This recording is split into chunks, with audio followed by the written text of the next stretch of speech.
to dream the impossible dream and to fight the unbeatable foe, to bear with unbearable sorrow and to run where the brave dare not go, to right the unrightable wrong, and to love pure and chaste from afar, to try when your arms are too weary, to reach the unreachable star. Well, this is my quest, to follow that star, no matter how hopeless, no matter how far, to fight for the right without question or pause, to be willing to march into hell for that heavenly cause. Yes, I know if I only be true to this glorious quest, that my heart will lie peaceful and calm when I'm laid to my rest,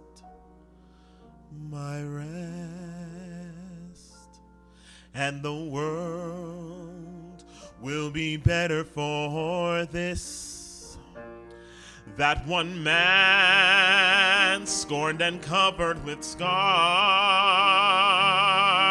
still strove with his last ounce of courage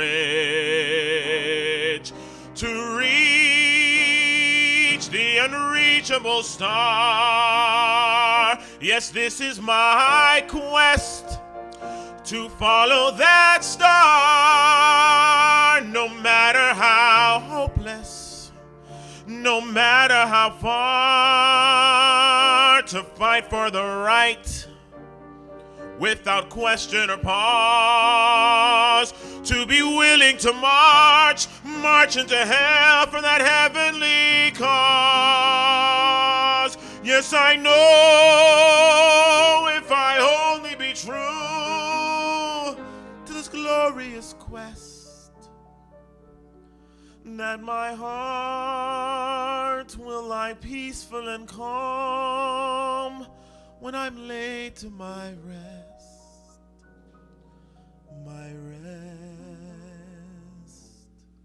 and the world will be better for this, that one man scorned and covered with scars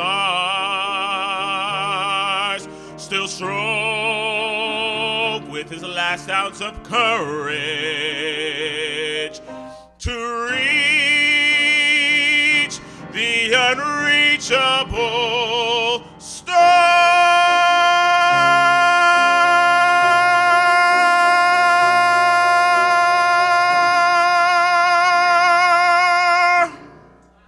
Thank you. Thank you, Shamroy. Thank you, Richard. Today's lesson, In Every Heart There Is a Dream, will be given by the Reverend Barbara Schreiner Trudell.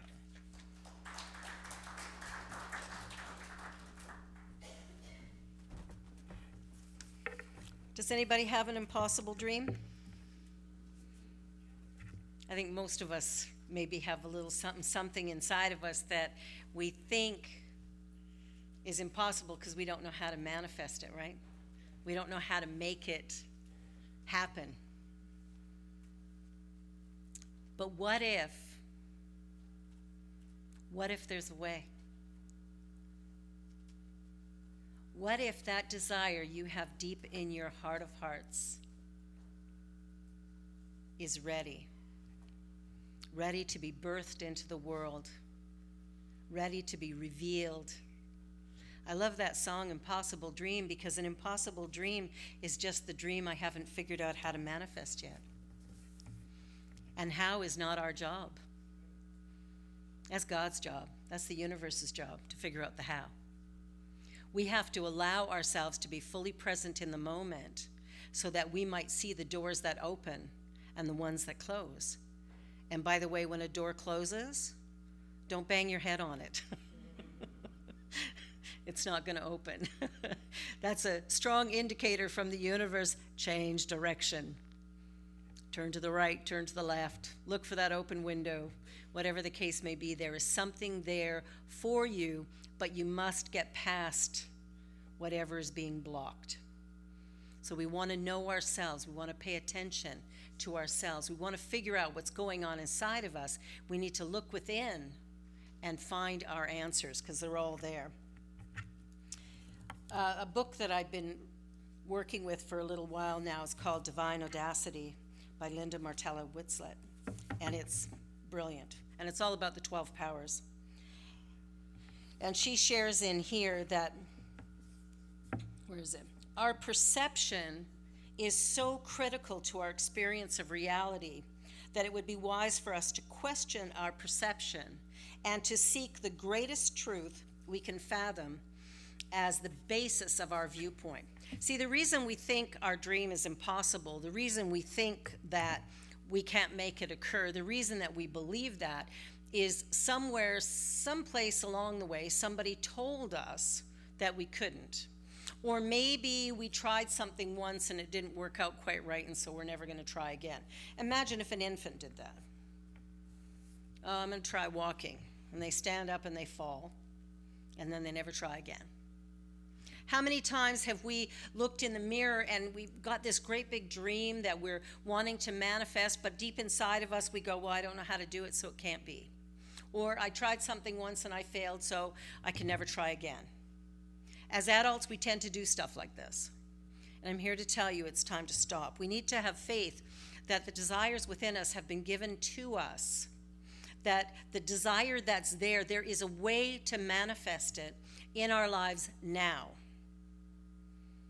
And the minute we turn to it and allow ourselves to be with it and to question our own sense of limitation or powerlessness, we can move into a place of power and possibility and begin to shift our perception of reality.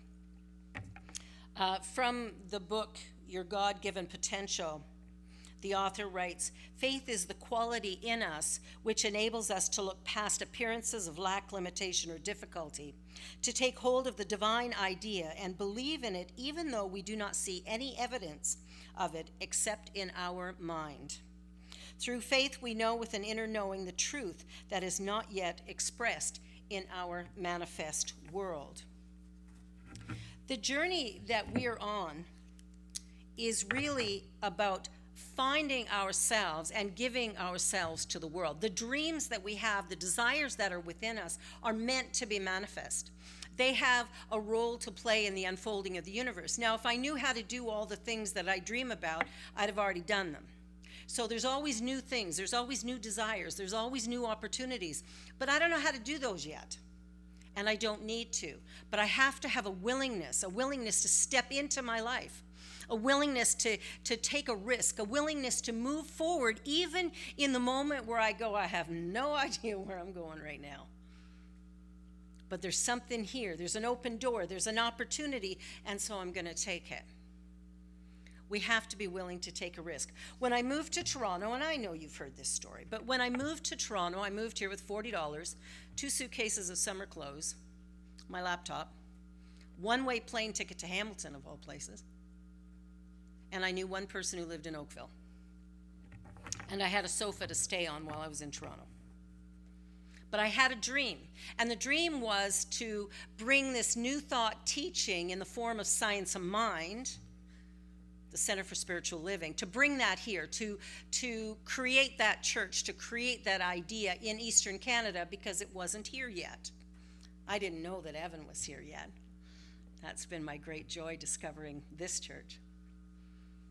So I had that dream. Now, I had that dream for a long time because I had that dream from the beginning of my training.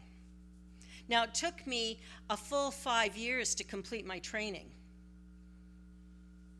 So I had that dream for 5 years. I didn't know how to make it happen. I'd never been to Toronto. I didn't know anything about it. I just knew that I was going to do it here. Didn't know why, didn't know how, didn't even know when. So I completed my training. And it just felt like everything was still blocked. And I couldn't seem to make it happen.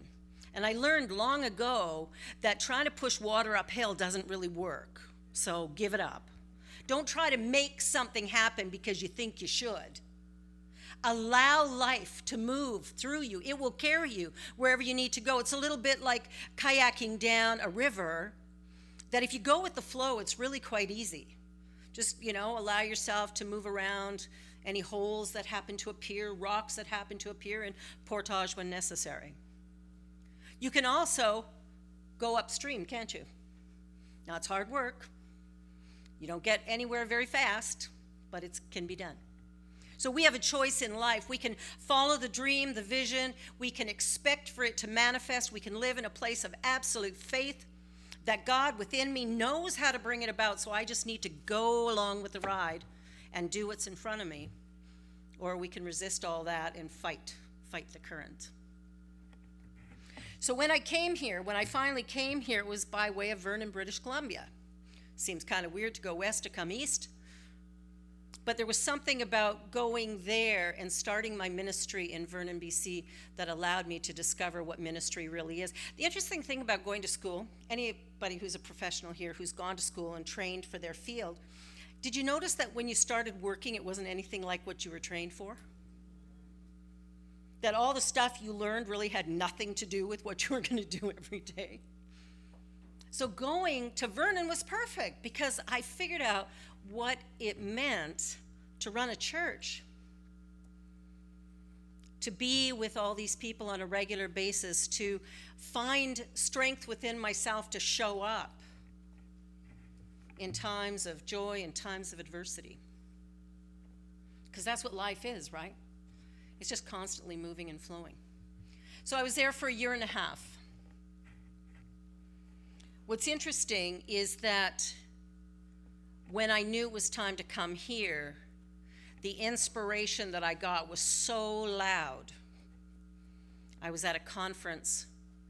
I had just arrived in Palm Springs, got into my hotel, was sitting down, chilling, writing in my journal, and all of a sudden it was like a freight train came through the back of my head. Time to go to Toronto is what I wrote on the paper. I still didn't know how I was going to get here. I still didn't know, because as a minister in Vernon, I was getting a little baby paycheck, little mini one. Sort of looked like a paycheck, but not quite. So I didn't know how. I just knew it was time. And when I got back to Canada a few days later, when I did the next Sunday service, I announced to my board and congregation that I was leaving to go to Toronto. The journey that we're on doesn't always seem possible. Like that dream really, in so many ways, felt like an impossible dream. I didn't know how to make it happen. But fascinating to me is that when I got here, even though I had nothing, everything I had need of was given to me by somebody. I didn't have to search for it, didn't have to go find it. It all just kept coming. My apartment just came. The people that I rented from, they said, "We prayed and you came." Okay. I didn't have a job, but they were going to rent to me. That was smart. We try to figure things out. Like most people would move to Toronto and they would look for a job before they came. They would find a place to live before they came. They would work out all of these details before. But the truth is that might seem realistic, but it wasn't the path. And even when I left CSL and I messaged Reverend Evan to say, I'm available to speak if you ever decide to have a holiday or whatever, he messaged me back within an hour of me sending that email. I sent the email and boom, got a phone call. It was like, "I'm doing a workshop this weekend, want to come?" and I've been here ever since. Doors open up if we will allow ourselves to move through them as they do, if we will have faith that the dream that we have inside is possible. Not just possible, probable. And all we have to do is focus our attention inward rather than out here. We have to be willing to look within ourselves to find the next step, to find the way, to figure out how it's going to be done. Because the how is not ours. That's God's job. We just need to know what it is, and we need to have the conviction to stick with it. Because sometimes we have a dream and it doesn't happen in 7 minutes, so we ditch it. Oh, well, must not be God's will. Anybody ever say that? God is being you. So the will that you're blaming on God is your own. God is being you. That will that is keeping you from manifesting your dreams is you. You're the one saying no to it, nobody else. So when we have a dream, we have to say yes to it. We have to believe in it, whether it takes 1 year or 7. It was 7 years from the day of my dream starting till I got here and opened up the church. 7 years. Are you ready to hold to your vision for 7 years or 70 years? When the time is right, it will manifest. In the book, she says, exercising faith by perceiving the truth hidden within the facts and seeing great possibilities in impossible situations leads to another aspect of faith, conviction. What is it that you dream about? What is it that you hold as the greatest possibility for your life? And do you have the conviction to follow it? Is it a big enough dream for you that you're ready to make it come true? She goes on to say, conviction is the mindset of faith. Conviction is trust, assurance, confidence. In trust, we do not need to perpetually recite affirmations or keep a desire afloat like juggling pins that need our constant attention to stay above the ground. The fruit of trust is a peaceful mind. Now, it's interesting how when we're looking at what it is we want to manifest or how we're going to manifest it, when I applied to the Vernon Church to become their minister, I was the first of 3 people to candidate. But when I got home from Vernon that weekend, after spending the weekend at the church, I gave notice at my work and I gave notice where I lived. They were voting December 13th. And I gave notice at my work for December 11th, and I gave notice for the place I lived December 15th. And I plan to be at my new church December 16th to do their Christmas candlelight service, which they had already scheduled for December 16th. Now, somebody might say, well, that's hopeful thinking, but it wasn't. There was something inside of me that went, yeah, this is it. This is it. So when they called me to say, hey, we chose you, I was delighted that I wasn't going to be homeless. But at the same time, it was like, of course, it was like something inside of me knew. Now, the people that I worked with went, don't quit your job, wait until you hear. And the house I was living in, don't give up the house. Wait until you hear and then give notice. But in my heart of hearts, I already knew the answer. So I invite you to really explore within yourself who you are. What it is that you desire out of life and living. And what is it you're willing to give into that? Are you ready to dream the impossible dream? Are you ready to go where the brave dare not go? Are you ready to stand naked in the crowd and say, I am the I am? There's something here for me to do, to be, to experience.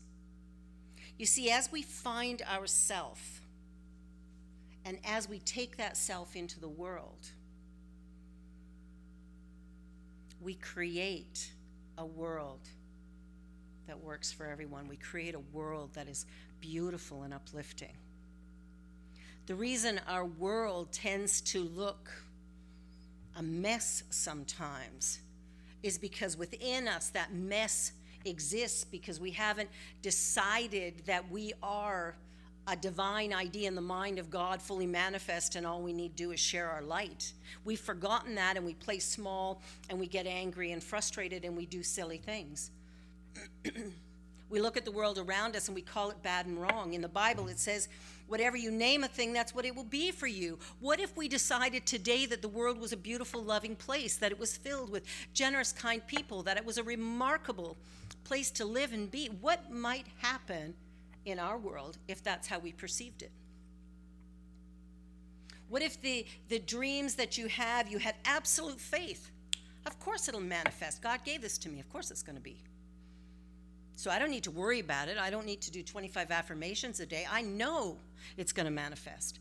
I have in my heart's desire, this is what I'm going to do and how I'm going to do it. And so I just do it.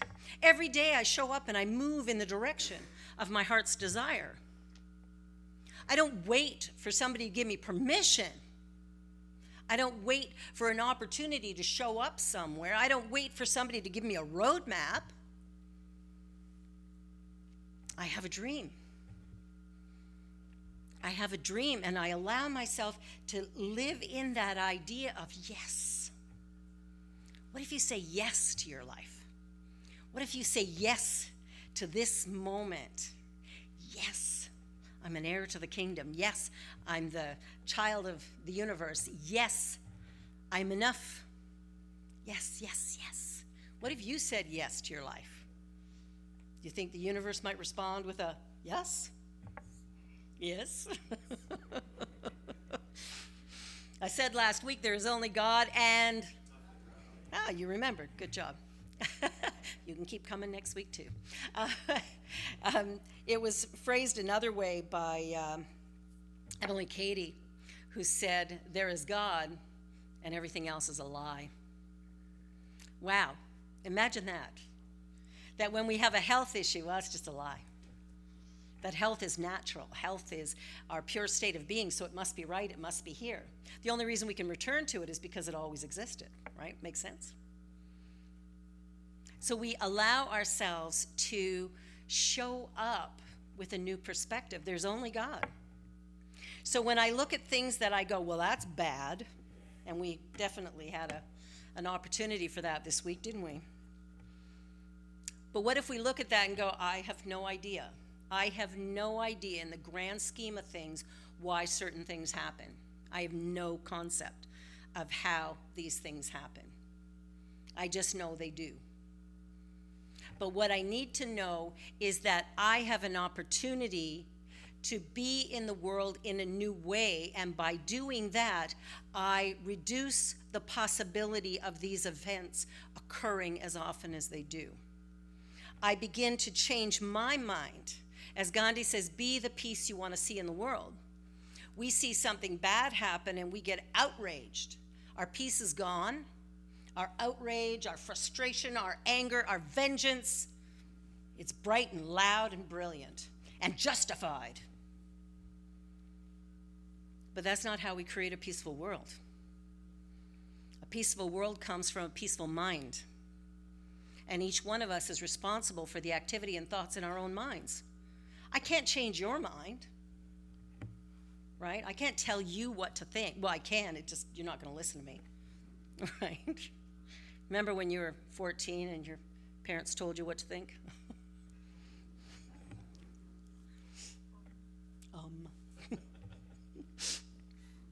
You listened, right? You listened and you chose your friends according to what your parents said was okay. You always got home on curfew.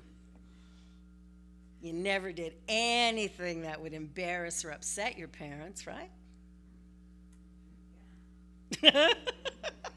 Okay, I almost believe you. I was a really rebellious kid, so I can't criticize mine at all because I was way worse than she is. She's pretty great.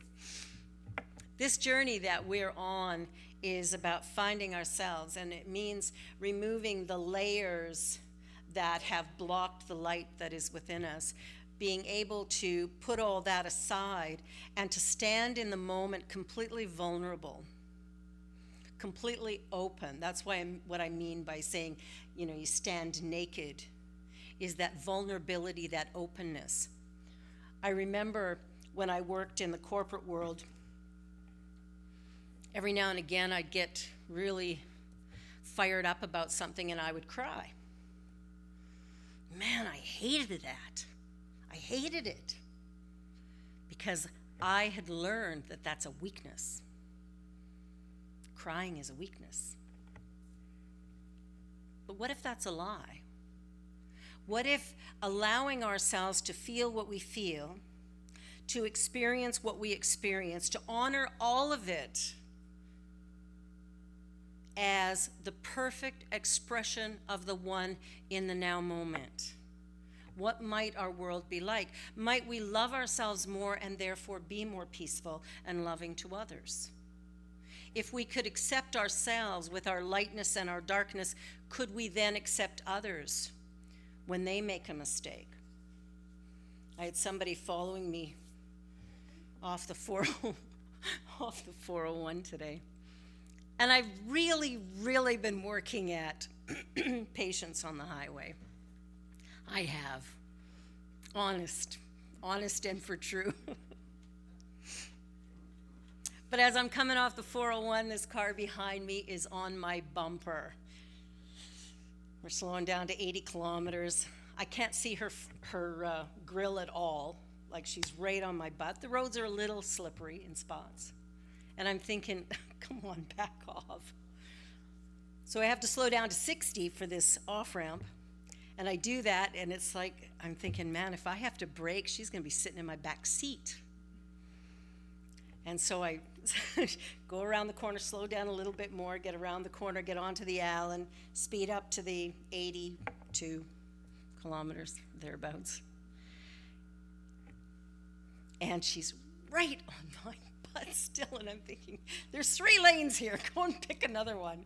Get away from me. So I take my foot off the gas a little bit just so it slows down a little tiny bit, so maybe she'll go around me. And she does, and I waved, sort of.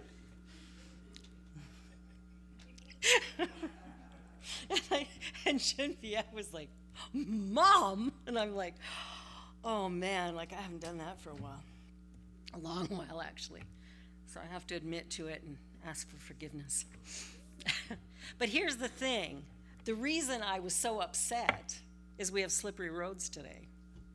The reason I was so upset is I could see her ramming into the back of me if for any reason I needed to stop.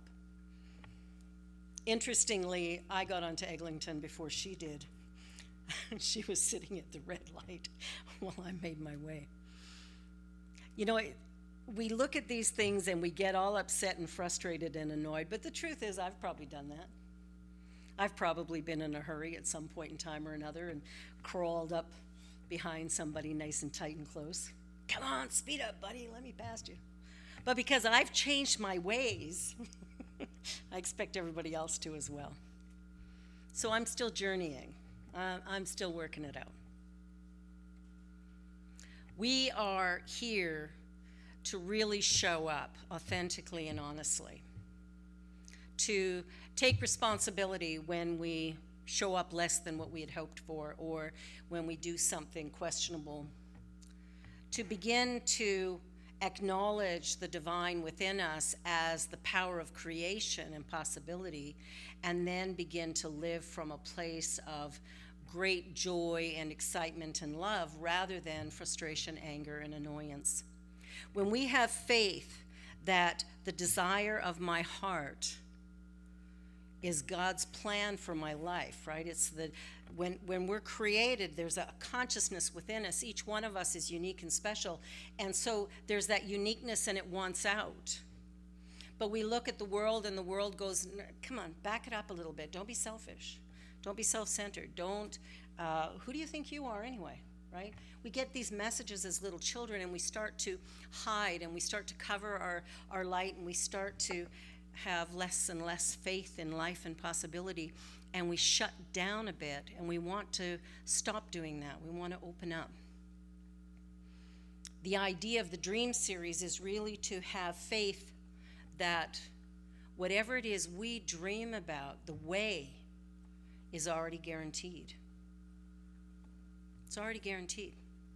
We don't have to figure it out, because if we will just walk the walk, we will find ourselves where we expect it to be, or even someplace way beyond that. I remember Nelson Mandela talking about, I didn't do anything special. I just did what was in front of me. That's what he told Oprah when he was on her show. I didn't do anything. I did what was in front of me to the best of my ability and freed a country. What is it that's in you that's seeking expression? What is it in you that really gets you excited? What is it in you that feels like this defines me?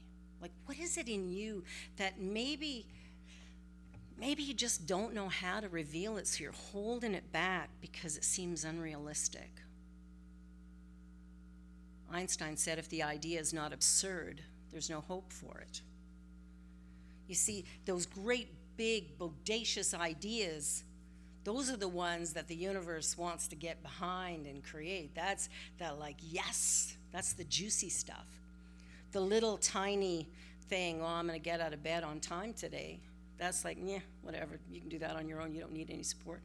Like, there's kind of a weird thing that goes on that we somehow think that, big ideas aren't going to happen. But the reality is there's God in nothing. So big ideas, small ideas, all the same in the divine, right? In that absolute divine energy of the universe, they're all the same. There is no difference between a big idea and a small idea, except the big one's juicy, exciting, fulfilling. It's one that, we get all charged up about. It's something that really delights us. What's your big, juicy, bodacious idea?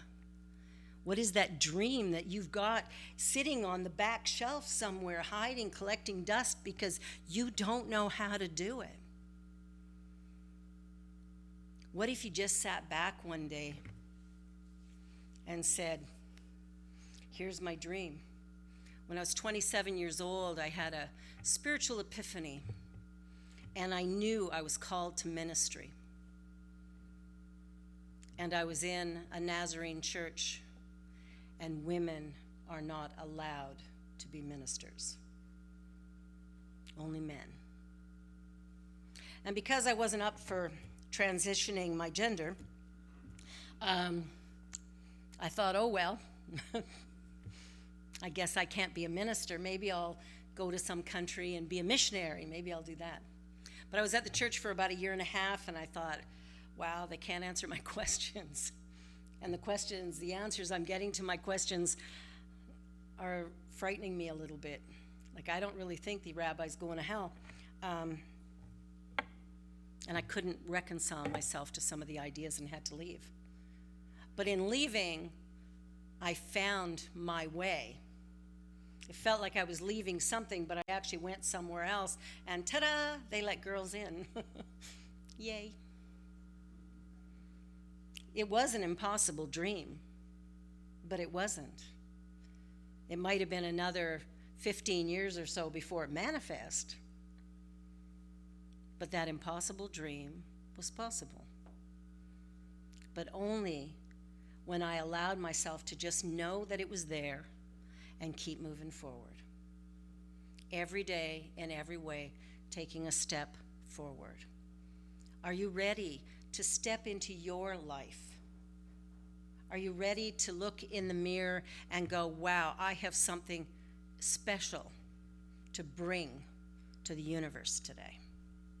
Something special to bring to humanity. I have a little something, and I need to share it.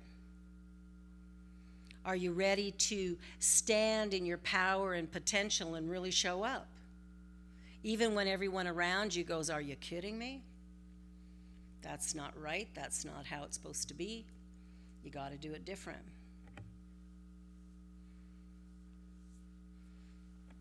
People who behave really well never make history, right? You got to be on the edge. You got to be breaking rules. You've got to be sort of standing out from the crowd. If you want to create something wonderful, if you want to create change in the world, you have to be what you were created to be. You have to stop playing small and pretending you're not enough, and recognize that you are one with God. That's pretty big. That's pretty good. If there is only God, then you live, move, and have your being in it. So all of the attributes of God are yours. Why do we hold back? Why do we pretend that we're limited and little and insignificant and unimportant? Why are we doing that? If we have a dream, it's time for us to stand in it and to have absolute faith that God, through us, it will manifest. That the way for it to come into being has already been prepared. We just have to find our way. If you were flying from here to France, for example, one of the things that would happen is the pilot would be correcting the route constantly, because the plane would be continually off course. So corrections would be made, because the destination is known. What is your destination? Do you know what your destination is?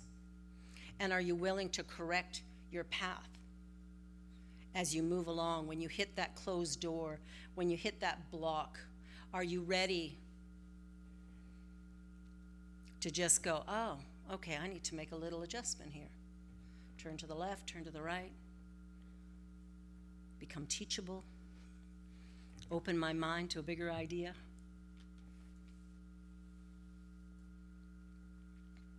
What is yours to do? And are you ready to do it?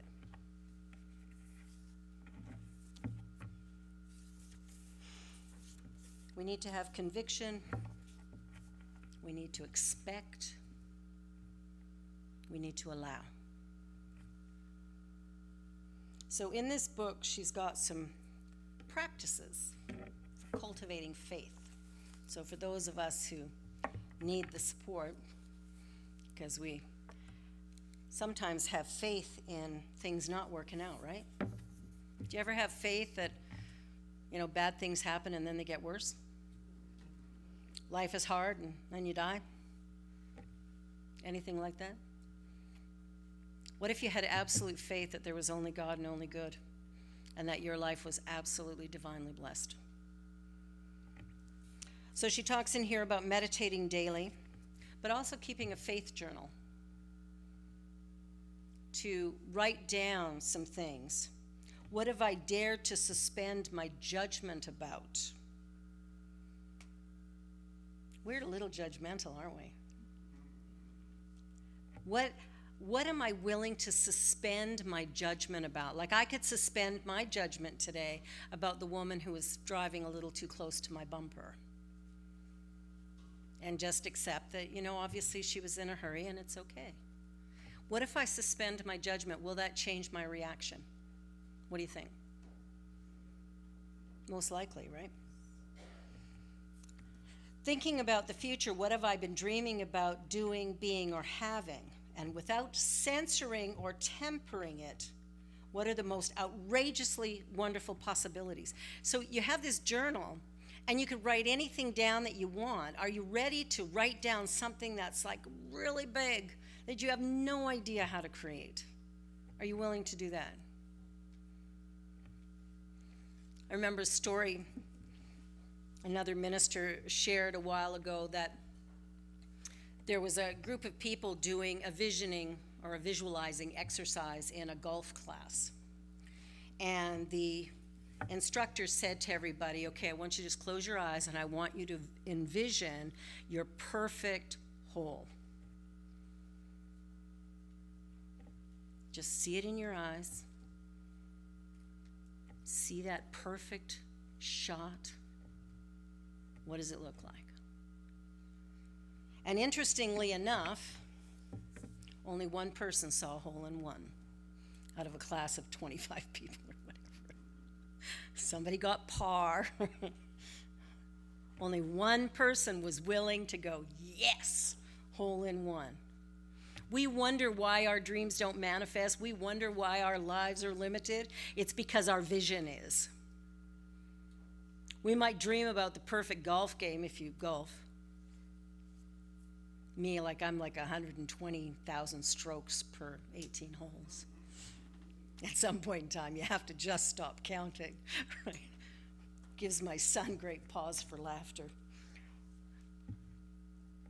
But we limit ourselves, right? We have, we're doing a visualization and we're writing out outrageous goals, and we stop ourselves, don't we?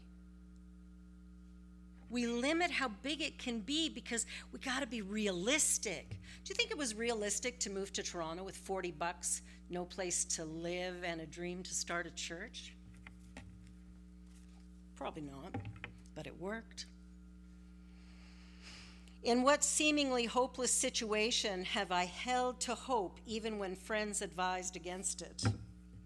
It was me moving here. And what does faithfulness mean? I want you to think about that this week, that as this is the month of faith and as we are working toward, really acknowledging our dreams and how we can create them, open a journal and write down the things that you've been dreaming about since you were a little kid. Write down the things that have been kind of there in the back of your mind that you have no idea how you would ever manifest them. I have one that I don't want to share with you, but it's been pushing for the last 10 minutes going, come on. My daughter knows about this dream, but I had a dream a number of years ago, and we're going back about 20, 25 years now. It's been a long time, of writing a Broadway-style musical called Dancing with the Universe. I'm not a musician. If you've heard me sing, you know that. I'm not a musician, I'm not an actor, I'm not a dancer.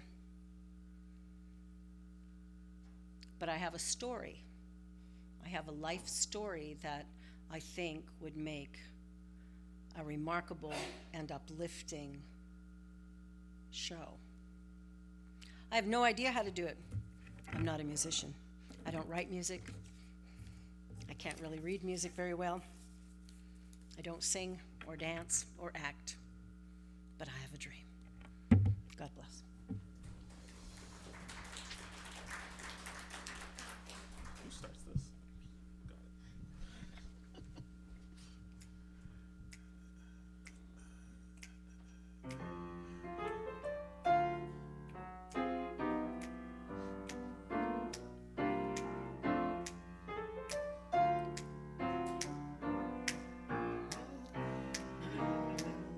I could do the impossible, I could see the invisible, because I got faith. Yeah, yeah. I could do the impossible, I could see the invisible, because I got faith. 'Cause I know I got faith. Yeah, yeah. I can climb a mountain. Said I can reach my goal. I'm more than a conqueror. Way down in my soul. The devil is a liar. I've won this race. Said I've got victory. Oh, because I got faith. Yeah. I can do the impossible. I can see the invisible, because I got faith. Yeah, yeah.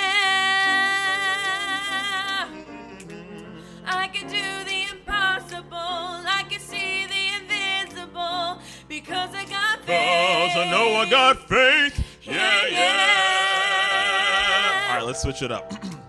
I can climb a mountain. Said I can reach my goal. I'm more than a conqueror. way down in my soul. Sing it, Gigi, now. The devil is a liar. I've won this race. Said I've got victory. All because I got faith. Yeah, I can do the impossible. I can see the invisible. Because I got faith. Yeah, yeah. I can do the impossible. I can see the invisible. Because I got cause. I know I got faith.